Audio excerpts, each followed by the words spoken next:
आज हम पढ़ेंगे unit 1 overview of electronics component and signal, जिसमें मेरा active component,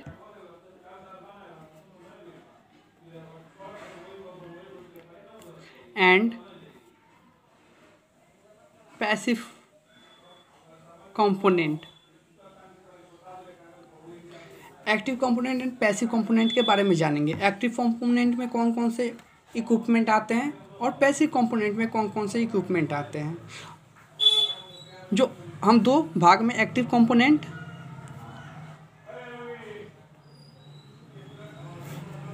and passive component, दो भागों में इसे हम डिवाइड करते हैं। देखिए, एक्टिव कंपोनेंट जो होता है ये करंट को कंट्रोल करता है, तो हम इसको लिख सकते हैं करंट कंट्रोल। करंट को कंट्रोल किया with the help of another electrical signal. किसी एक्सटर्नल सर्किट के थ्रू हम इसके करंट को कंट्रोल करते हैं, तो हम लिख सकते हैं with the help of another electrical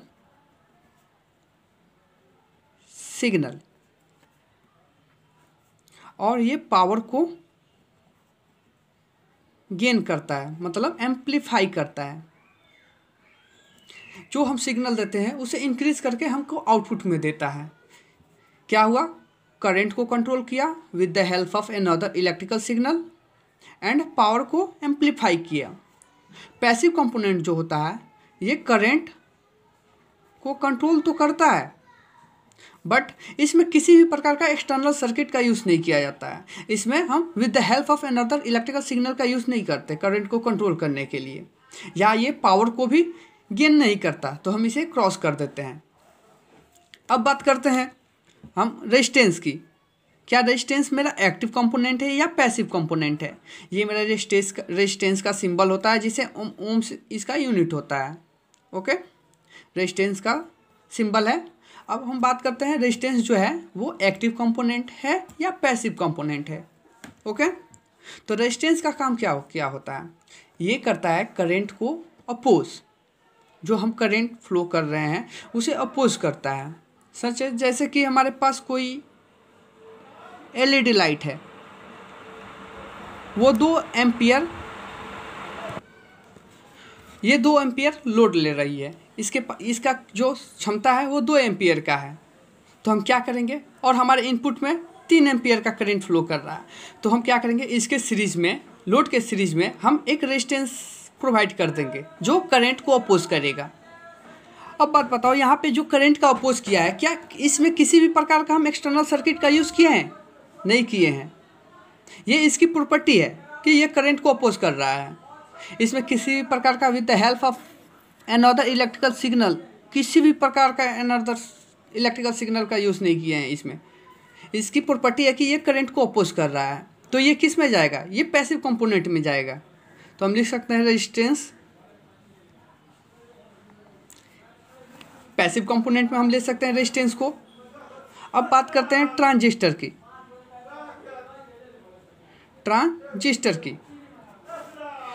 transistor का जो सिंबल होता है, ये मेरा कलेक्टर है, ये इमीटर है, और ये मेरा बेस होता है। ओके, अब बात बताओ, यहाँ पे जब हम डीसी सप्लाई देंगे तो क्या करंट फ्लो करना स्टार्ट कर देगा? नहीं, जब तक हम बेस को कोई सिग्नल प्रोवाइड ना करें, जब तक हम बेस को कोई सिग्नल नहीं देंगे, हमें आउटपुट में कोई भी करंट फ्लो नहीं करेगा। तो यहाँ पे हम करंट को फ्लो करने के लिए क्या किए हैं? एक एक्सटर्नल सर्किट का यूज़ किए हैं। तो ये एक्सटर्नल सर्किट का यूज़ किए हैं करंट को कंट्रोल करने के लिए। तो ये जो ट्रांजिस्टर है हम एक्टिव कंपोनेंट में ले सकते हैं इसको। तो हम लिख सकते हैं यहाँ पे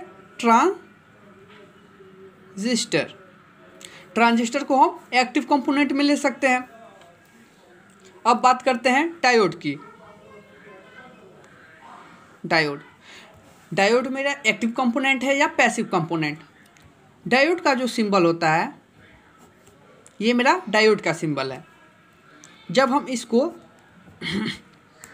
डीसी सप्लाई प्रोवाइड करेंगे तो इसमें एक करंट फ्लो करना स्टार्ट कर देता है। अब ये जो करंट फ्लो कर रहा है इसकी प्रॉपर्टी है कि जब हम डीसी सप्लाई देंगे एनोड को एंड कैथोड को, एनोड को पॉजिटिव एंड कैथोड को निगेटिव सप्लाई देंगे, तो ये वर्किंग कंडीशन में आ जाता है और ये करंट को फ्लो करना स्टार्ट कर देता है। क्या इसमें किसी भी प्रकार का हम एक्सटर्नल सर्किट का यूज़ किए हैं? नहीं, इसमें हम डायरेक्ट एनोड को पॉजिटिव एंड कैथोड को निगेटिव सप्लाई दिए हैं। कोई भी इसमें एक्सटर्नल सर्किट नहीं है इसे ऑन करने के लिए या आउटपुट में हमको करंट प्रोवाइड कराने के लिए, कोई भी एक्सटर्नल सर्किट का यूज़ नहीं किए। तो ये जो डायोड जो है हम पैसिव कंपोनेंट में ले सकते हैं। यहाँ पे डायोड लिख सकते हैं। अब बात करते हैं कैपेसिटर की।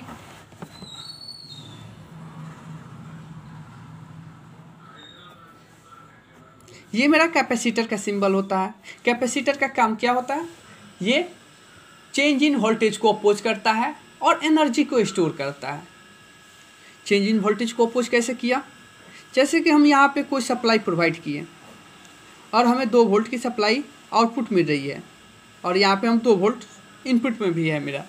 यदि अचानक से मेरा यहाँ पे 4 वोल्ट हो जाए तो कुछ समय तक हमें आउटपुट में भी 2 वोल्ट ही मिलेगा। कुछ समय तक आउटपुट में भी हमें 2 वोल्ट ही मिलेगा, बट इनपुट में हमें 4 वोल्ट मिल रहा है। तो ये क्या किया? चेंज इन जो वोल्टेज चेंज हुआ है उसे क्या किया? अपोज किया है यहाँ पे। तो यहाँ पे जो वोल्टेज को अपोज किया है, क्या यहाँ पे किसी भी प्रकार का एक्सटर्नल सर्किट का यूज़ किए हैं? यहाँ पे नहीं। इसकी प्रॉपर्टी है कि ये चेंज इन वोल्टेज को अपोज कर रहा है। तो इस कैपेसिटर को भी हम पैसिव कंपोनेंट में ले सकते हैं।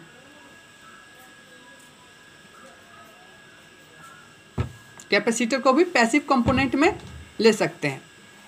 अब हम बात कर रहे हैं SCR। SCR का जो सिंबल होता है, ये मेरा SCR का सिंबल है। ये मेरा एनोड है, कैथोड है और ये गेट है। एनोड एंड कैथोड को जब हम सप्लाई प्रोवाइड करते हैं तो हमें आउटपुट में कोई भी करंट नहीं मिलेगा, करंट या वोल्टेज कुछ नहीं मिलेगा जब तक हम गेट को सप्लाई नहीं, कोई सिग्नल प्रोवाइड नहीं करें या सप्लाई प्रोवाइड नहीं करें यहाँ पे। तो यहाँ भी हम एक्सटर्नल सर्किट का यूज़ किए हैं, तो हम इसे भी हम किस में ले सकते हैं? इसको एक्सटर्नल सर्किट का यूज़ किए हैं यहाँ पे SCR को, तो हम इसमें एक्टिव कंपोनेंट में SCR को ले लेंगे। SCR मेरा एक्टिव कंपोनेंट है। वैसे ही हम ले सकते हैं इंडक्टर की बात कर सकते हैं। इंडक्टर, यहाँ पे इंडक्टर क्या है? इंडक्टर का जो सिंबल होता है, ये मेरा इंडक्टर का सिंबल है। इसका काम क्या है? ये चेंज इन करंट को अपोज करता है। ये चेंज इन करंट को अपोज करता है। जैसे हमारे पास यहाँ पे 2 एम्पियर का करंट फ्लो कर रहा है, यहाँ पे 2 एम्पियर का करंट फ्लो कर रहा है। अचानक से मेरे पास यहाँ पे 4 एम्पियर का करंट फ्लो हो गया, तो कुछ समय तक हमें यहाँ पे 2 एम्पियर का ही करंट मिलेगा। ये क्या किया? 2 एम्पियर का करंट को अपोज किया है। यहाँ पे जो चेंज हुआ है करंट, उसे अपोज कर दिया है। तो यहाँ पे जो 2 एम्पियर का करंट को अपोज किया है, यहाँ करंट को कंट्रोल भी किया, 2 एम्पियर के करंट को अपोज भी किया। तो क्या यहाँ पे कोई एक्सटर्नल सर्किट का यूज़ किए हैं? नहीं। इसकी प्रॉपर्टी है कि ये 2 एम्पियर का करंट का अपोज किया है, ये चेंज इन करंट को अपोज करता है। तो इसे हम पैसिव कंपोनेंट में ले सकते हैं, इंडक्टर को। अब हम बात करते हैं मॉसफेट की।